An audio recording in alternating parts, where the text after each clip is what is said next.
Good afternoon, everyone. Welcome to Literacy. Today we're going to be starting our shared write. So I'm very excited about that. So I've just shared my screen with you. So today we're going to be using that skill of repetition for effect to do our shared writing.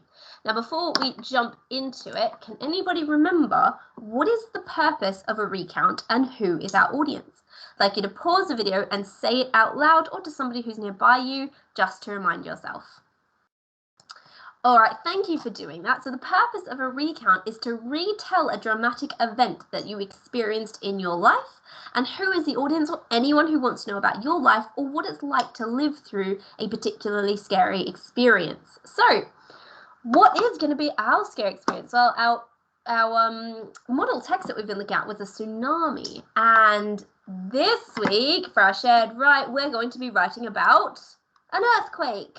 Okay, so you're going to be writing as though you have lived through an earthquake. Very scary, very dramatic. Now, to give a little bit more context to what we'll be writing about, specifically, we'll be writing a recount about the time that we experienced an earthquake while we were at school in Ark Franklin. Okay, so we need to do a little bit of thinking about, what might happen, what might it feel like to go through this earthquake, and what can we write about. So what I'd like you to do is I've linked this video on today's pro forma. It's the same video you watched of earthquakes last week, okay? So I'd like you to pause this video and go and watch that video. And I want you to be thinking the whole time, what might happen while you are at school if there was an earthquake? Okay, what things might happen? So look in the video for ideas. You might see like walls cracking, for example. So please pause the video now, go away and answer the question, what might happen at school by watching the video there? Once you've done that, you can come back and press play. Okay, so thank you for doing that. Hopefully you gathered some great ideas. What might happen at school? You might have some more ideas from me, but this is what I gathered from watching that video. We might hide underneath our desks. The displays might fall off the walls might crack, the playground cement might rip, the lights might go out, windows or the glass could fall out of the windows, pipes could burst, or car alarms could go off. I thought these are all real things that we would probably be experiencing if there was an earthquake while we're at school, okay? So we're going to be writing our first paragraph today, where we're going to be describing our feelings about the day before the bad event happened. So we're not really going to be writing anything to do with the earthquake today. That will come on Wednesday. So, not on Wednesday, on Friday, because today is Wednesday. Apologies. So today, our first paragraph that we're going to be rewriting, let's have a look at the model text about tsunami. It starts, It is a day I will never forget, a day that changed my life. A day that will haunt me forever. That morning I woke up to the sound of the gentle waves crashing against the shore. I was on holiday with my family on an idyllic island in the beautiful Thailand. Life couldn't be better. Feeling content, I was looking forward to a relaxing day at the beach. So today our goal is to use repetition for effect, to reflect on how we felt about the day. So if you were looking back and thinking about, you've lived through this earthquake, how might you feel about having lived through an earthquake? What might you say? Would you say something like, it was a day I will never forget, a day that changed my life, a day that was the most awful thing that ever happened to me? How would you describe it? Was it the worst day of your life? The most awful experience you've ever lived through? So we can use these words to create fantastic repetition. That's what we're going to be doing today. So our structure of our paragraphs today is, first we're going to reflect on the disaster. Number two, we're going to say what happened at the beginning of the day. How did it start? Number three, we're going to talk about where are we? And number four is how are we feeling? Okay, so let's jump into it. So the first bit of sentences that we're going to be writing is the reflection on the disaster. So the original text says, it is a day I will never forget, a day that changed my life, a day that will haunt me forever. So maybe we could rewrite this to say, it was the worst day of my life, the worst day I could ever imagine, or it is a day I will always remember, a day that changed my life forever. Again, in both of those, we've used worst day as the repeating, or a day as the repeating word. Or the third example I've got for you, it was the most awful thing that has ever happened to me, the most awful thing that ever will. So using awful thing as the repeating word there. So what we're going to do is we're going to pick something to repeat, okay? Whether it was the experience that changed my life, it was the disaster that ruined my childhood. Well, that's a nice one. So I'm going to do my turn, your turn. So I'm going to come across to my book. I've got my steps to success, so if you need to refer back to them. So first we are reflecting on that disaster. So I'm thinking, oh, I lived through an earthquake. Oh, that's the most terrifying thing. So I'm just going to use an experience. Okay. That day was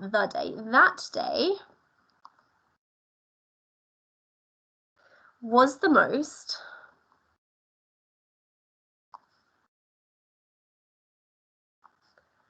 terrifying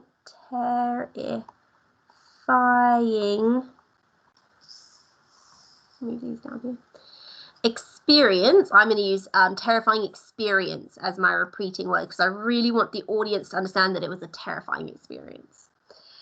That day was the most terrifying experience of my life. Remembering to write on every second line so that you can correct your work.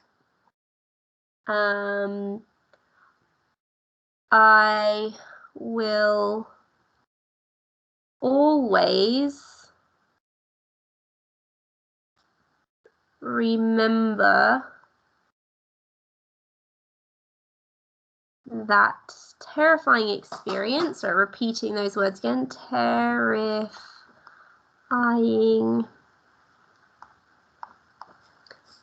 experience like it was yesterday.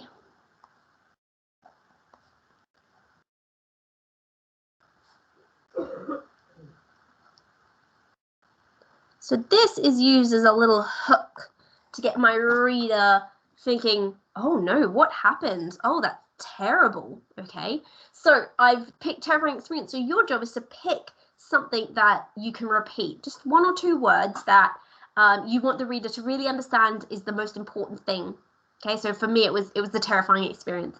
That day was the most terrifying experience of my life. I will always remember that terrifying experience like it was yesterday. Okay, so I'm going to pop it back on here for you. I would like you to pause the video and I would like you to please go away and write an introduction to this disaster. 2 or 3 sentences at most. Keep your sentences short and sharp and try to make sure you get that repeating word or phrase in there. Okay, once you've done that, come back and press play. Okay, thank you for doing that. So the second part of our paragraph is introducing from the beginning of the day. So we're going to talk about how we woke up in the morning before school, what were you doing, okay, and preparing to go for school. All right, so we're going to talk about how wonderfully peaceful it was, and we really want to contrast that the day was normal, the day was great, and then this big terrifying thing happened. Okay, so in the original model text it says, that morning, lovely front adverbial, time-based, that morning I woke up to the sound of the gentle waves crashing against the shore. And you'll remember from our vocabulary for effect that using things like gentle waves really creates that calm atmosphere. So maybe we can do that again, okay, by saying things like, it was a peaceful morning, the birds gently twittering outside. So nice vocabulary, it's very soft and calm, so we understand that it's pretty nice day. Nothing weird or scary is coming yet. You can use some of the front adverbials like at the crack of dawn, like normal, as usual, that morning, or around 7 a.m. All right, my turn. So I'm going to come across. I've done the reflection on the disaster. So we're on number 2. How did you start the day? So I'll pop that there. How did I start the day? Well, I got out of bed when my alarm went off. Okay. Maybe your mum came in to wake you up, or your dad. Maybe your pet jumped on your bed. How did you wake up that day?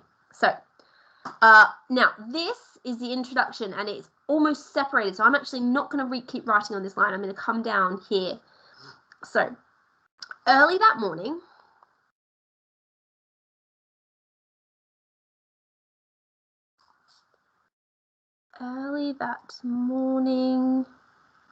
what happened? My alarm woke me up because I'm a grown up and my parents don't come in to wake me up anymore.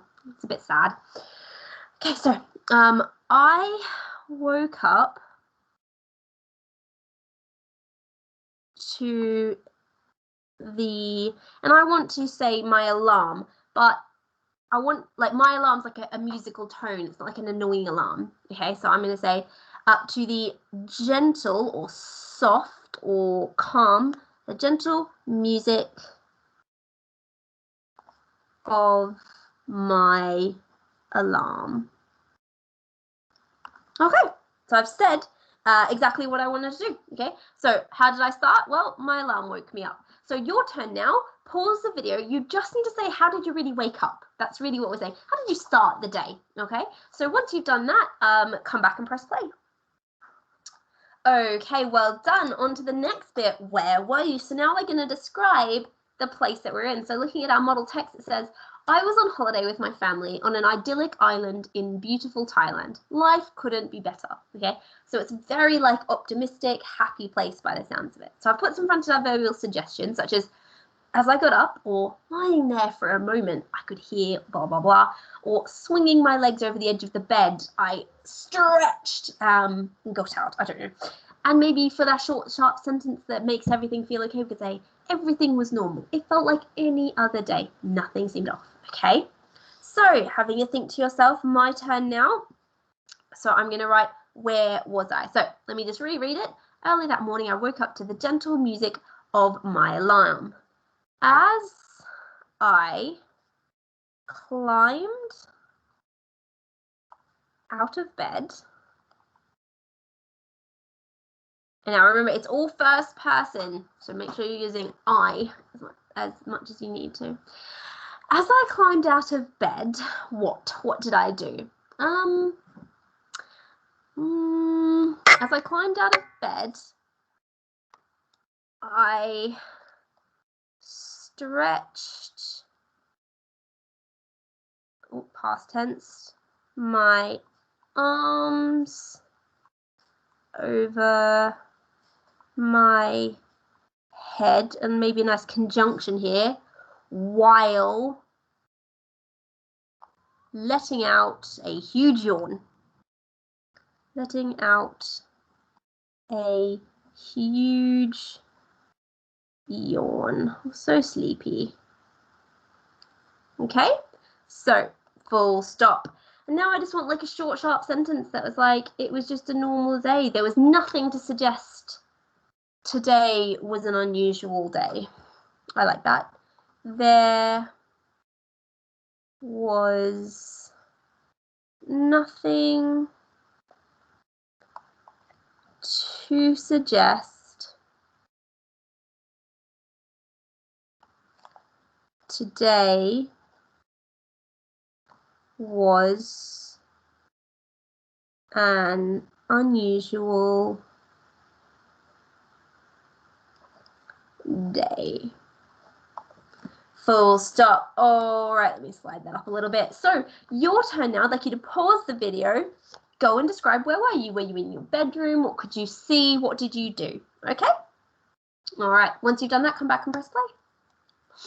All right, lovelies. So the last sentence we're going to write today is, how are you feeling? So looking at our original text where he was in Thailand, it says, feeling content, I was looking forward to a relaxing day at the beach. Sounds great. So maybe we could stay with feeling happy, I got dressed for school, or looking forward to the day ahead, I donned, I should say, my school uniform, feeling hungry, I headed to the kitchen, keen to get to school, I grabbed everything in a hurry. What are you going to say? Okay, so how are you feeling? Being very clear about that. So I might say I was feeling quite tired. I want to be more optimistic because I really don't want people to expect what they're going to read in my recount.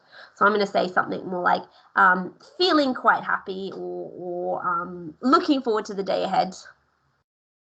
Looking forward to the day ahead. I dressed for school.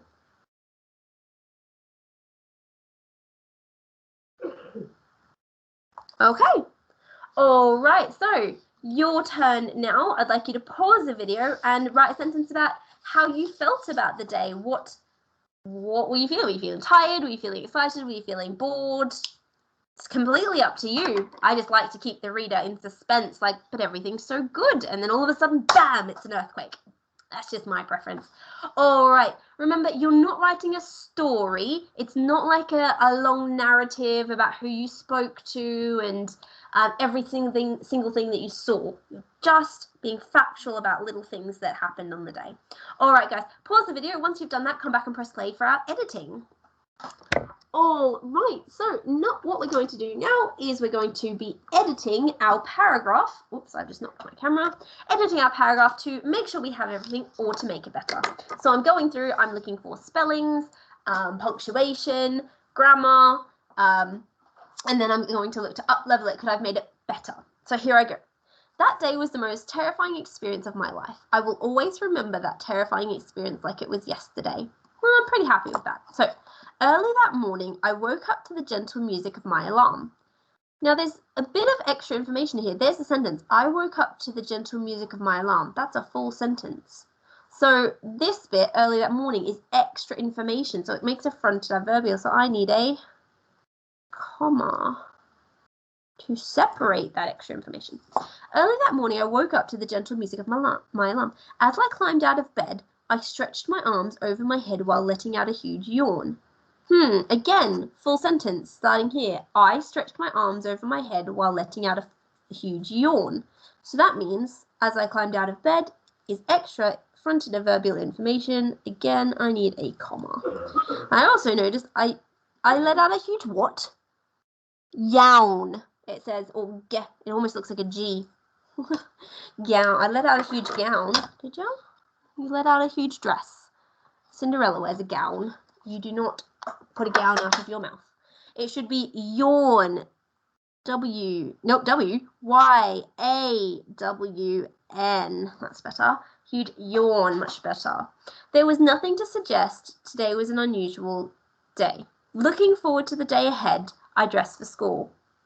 Again, I just think there's two bits of information here. Looking forward to the day ahead is not a full sentence by itself. I dressed for school is, so I need a comma to separate my clauses, my information.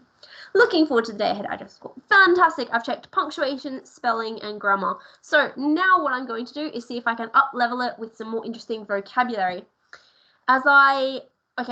Instead, because I'm saying I'm tired, I'm going to add a adjective to describe how as I slowly climbed out of bed, as I clumsily climbed out of bed. I'm going to say as I groggily, like you're really tired, is you're groggy. As I groggily climbed out of bed, I stretched my arms over my head while letting out a huge yawn. Lovely. This is much better now. I am happy with my recount. So your turn now. I'd like you to pause the video, and I would like you to go away and up-level your paragraph. Once you've done that, please take a photo and upload it onto Seesaw for us.